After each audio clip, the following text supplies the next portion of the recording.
नरेंद्र मोदी जो है 6 महीने के बाद में पूछेंगे मेरे बाबू ने खाना खाया, मेरे बाबू सोया। अनंत संभावनाएं होती हैं, बैल बुद्धि को विकसित होने की कोई संभावनाएं नहीं होती है। अगर कैम्ब्रिज यूनिवर्सिटी में पढ़ा हुआ, ऑक्सफोर्ड यूनिवर्सिटी में पढ़ा हुआ व्यक्ति यदि वो बालक बुद्धि है तो नौवीं फेल फिर कौन सी बुद्धि होगा? उसको गधा बुद्धि कहा जाना चाहिए। उन्होंने सर्टिफिकेट तो दिखा दिया ना। कौन है नवी फेल? नवी फेल प्रधानमंत्री नरेंद्र मोदी है। बाकी आप समझदार हो, सर्टिफिकेट तो दिखा दिया उन्होंने। सर्टिफिकेट मुझे देने की जरूरत नहीं है, सर्टिफिकेट जनता देती है। उत्तर अगर कैम्ब्रिज यूनिवर्सिटी में पढ़ा हुआ, ऑक्सफोर्ड यूनिवर्सिटी में पढ़ा हुआ व्यक्ति यदि वो बालक बुद्धि है तो नौवीं फेल फिर कौन सी बुद्धि होगा? उसको गधा बुद्धि कहा जाना चाहिए। उन्होंने सर्टिफिकेट तो दिखा दिया ना। कौन है नवी फेल? नवी फेल प्रधानमंत्री नरेंद्र मोदी है। बाकी आप समझदार हो, सर्टिफिकेट तो दिखा दिया उन्होंने। सर्टिफिकेट मुझे देने की जरूरत नहीं है, सर्टिफिकेट जनता देती है। उत्तर प्रदेश की जनता ने सर्टिफिकेट दिया है इंडिया अलायंस को, पूरे देश ने सर्टिफिकेट दिया है। 6 महीने का इंतजार कीजिए, 1 साल का इंतजार कीजिए, वो भी सर्टिफिकेट इंडिया ब्लॉक को मिलने वाला है, जिस बात को लेकर के आप हर दिन सवाल उठाने का काम। 100 सीट तो ला नहीं पाया, गुजरात जीतने के लिए चले हैं आप लोग। क्यों 99 सीट नहीं? पहले कितनी सीट थी हमारी? 400 सीट की बात करते थे आप लोग। क्यों 250 पर सिमट कर रह गए? क्यों 240 रह गई? मोदी की गारंटी बात करते थे आप। मोदी की गारंटी अयोध्या में क्यों नहीं चली? बनारस में 4.5 लाख से 1.5 लाख पे क्यों सिमट कर रह गई? पूरा फैजाबाद जोन क्यों हार गए? बनारस 3 कॉन्स्टिट्यूंसी से घिरा हुआ है। चंदौली क्यों हार गए? मछली शहर क्यों हार गए? इसी बात का घमंड आ गया क्या राहुल जी को? इस बात का घमंड? हमें तो जनता ने आशीर्वाद दिया, हमें उस बात की खुशी है। और जनता के आशीर्वाद को घमंड थोड़ी कहा जा सकता है, वो आपकी भाषा है। वही तो कह रहे कि गुजरात में इस बार हरा कर दिखाएंगे।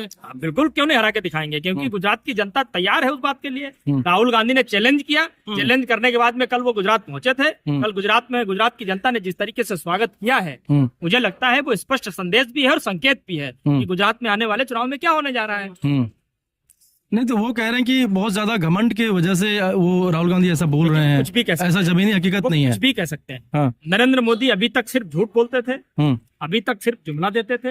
अब वो नॉन सीरियस पॉलिटिशियन क्या होता है, इस बात का भी उदाहरण उन्होंने बीते दिनों सदन में दिया है। नॉन सीरियस पॉलिटिशियन, उन्हें हिंदुस्तान के किसी भी मुद्दे से कोई लेना देना, उन्हें सिर्फ उसी बात से लेना देना है जिस बात के को लेकर के, जिस ढर्रे को लेकर के वो 10 साल चलते चले आए। वही हिंदू मुस्लिम, वही कांग्रेस, वही राहुल गांधी, वही गाली दो, वही कोसो। 2.5 घंटे बोला प्रधानमंत्री। अरे उस 2.5 घंटे में आपने नीट की चर्चा की होती, 2.5 घंटे में मणिपुर पे कुछ बोला होता, 2.5 घंटे में एमएसपी को लेकर के कुछ बोला होता, 2.5 घंटे में किसानों को लेकर के कुछ बोला होता, 2.5 घंटे में महिला सशक्तिकरण को लेकर के कुछ बोला होता, 2.5 घंटे में अग्निवीर को लेकर के कुछ बोला होता। कुछ नहीं। तो आप लोग सुनने को तैयार कहाँ? आप लोग तो हंगामा मचा रहे हैं। अच्छा, 2.5 घंटे ऐसे बोल गए। कौन सुन रहा था सामने बैठ करके? आप सुन रहे थे? पूरे भारत के लोग सुन रहे थे। आप सुन रहे थे? सिर्फ सदन के लोग नहीं सुन रहे थे, सुना रहे थे बैठ करके, दीवालों को सुना रहे थे वो खड़े होकर के बैठे। क्या मजाक करते हैं आप लोग? पूरी कार्रवाई देखा करो तरीके से कि कार्रवाई कैसे होती है। मुझे लगता है कि 100 मिनट राहुल गांधी ने बोला, 100 मिनट में 20 से ज्यादा अहम मुद्दों को उठाया, और 2.5 घंटे प्रधानमंत्री अर्थात 150 मिनट प्रधानमंत्री ने बोला। 150 घंटों में सिवाय रोने के अलावा और दूसरा उन्होंने कोई काम नहीं किया। और 1 साल के बाद वो बुरी तरीके से रोने वाले हैं, रोते रहेंगे फिर जिंदगी भर, उससे क्या फर्क पड़ता है? सच्चाई क्यों नहीं मान लेते हैं कि मोदी की सरकार टंकी करने से, तुम्हारे ड्रामा करने से इस देश का कोई भला होने वाला नहीं है। तो जरूरत आज है नीट पे चर्चा करने की, जरूरत है किसानों को एमएसपी का लीगल राइट्स कैसे मिले उस पे चर्चा करने की, जरूरत है नारी सशक्तिकरण कैसे होता है उस पे बात करने की, जरूरत है मणिपुर में शांति कैसे बहाल हो। जो 60,000 से लोग विस्थापित हो गए, सैकड़ों लोग मारे गए, उस पर चर्चा करने की जरूरत। तो आपको जांच एजेंसी पर भरोसा नहीं है क्या? सरकार पर भरोसा नहीं है? हद हो गया। आपके पास एक बुलडोजर है, जब भी कोई बात होती है बुलडोजर आपका ऐसे फन फैला देता तुरंत। नीट के ऊपर 1 महीने से ज्यादा हो गया प्रदर्शन।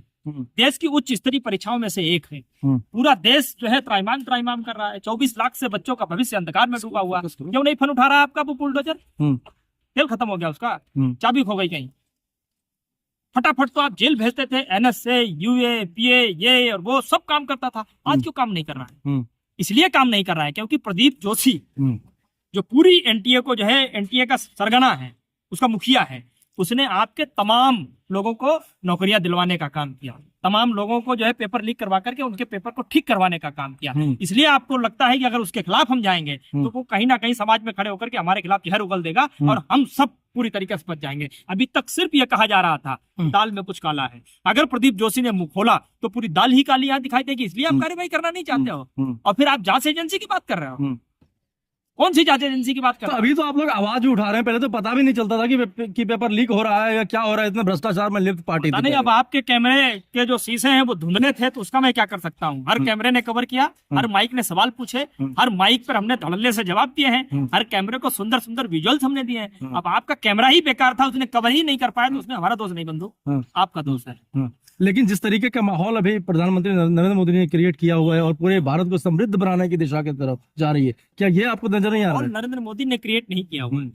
माहौल तो leader of opposition of India ने क्रिएट किया हुआ है, और उस माहौल में एक टूल किट की तरह नरेंद्र मोदी फंस गए हैं पहली बार। और मैं इसलिए तो नॉन सीरियस पॉलिटिशियन उन्हें कह रहा हूँ, क्योंकि 2.5 घंटे आप तो राहुल गांधी के लिए कहते थे, कौन राहुल?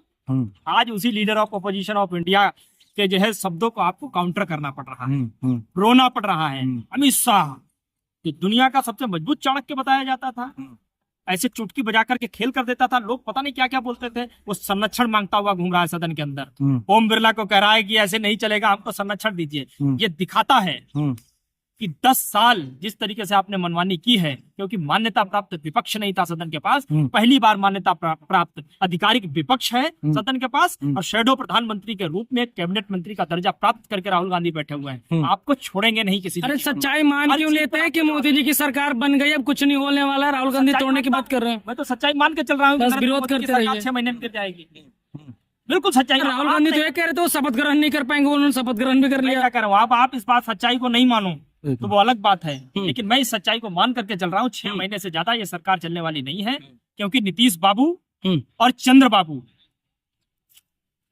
फिर नरेंद्र मोदी जो है 6 महीने के बाद में पूछेंगे मेरे बाबू ने खाना खाया, मेरे बाबू सोया, समझे? वो वाली जो कहानी वो चलेगी। अभी बाबू सोना शुरू होगा। मैं आपको इसलिए कह रहा हूँ 6 महीने का इंतजार कीजिए, अपने कैमरे को ऑन रखिए, माइक के सवाल तैयार रखिए, क्योंकि 6 महीने बाद विपक्ष सत्ता पक्ष बन जाएगा और सत्ता पक्ष विपक्ष बन जाएगा। विपक्ष मर्यादाहीन हो गया है अभी, ये कहा जा रहा है, इनकी मर्यादा नहीं है, आप कह सकते बोल देते हो, हैं। आप कह सकते हो, क्योंकि मर्यादाहीन होने का सबसे बड़ा उदाहरण क्या होता है? मुझे लगता है इस पूरी दुनिया में नरेंद्र मोदी से बड़ा और कोई दूसरा उदाहरण नहीं है। नरेंद्र मोदी मर्यादाहीन के सबसे मजबूत, प्रकृष्ट, उत्कृष्ट उदाहरण है, इससे बढ़िया उदाहरण नहीं हो सकता हिंदुस्तान।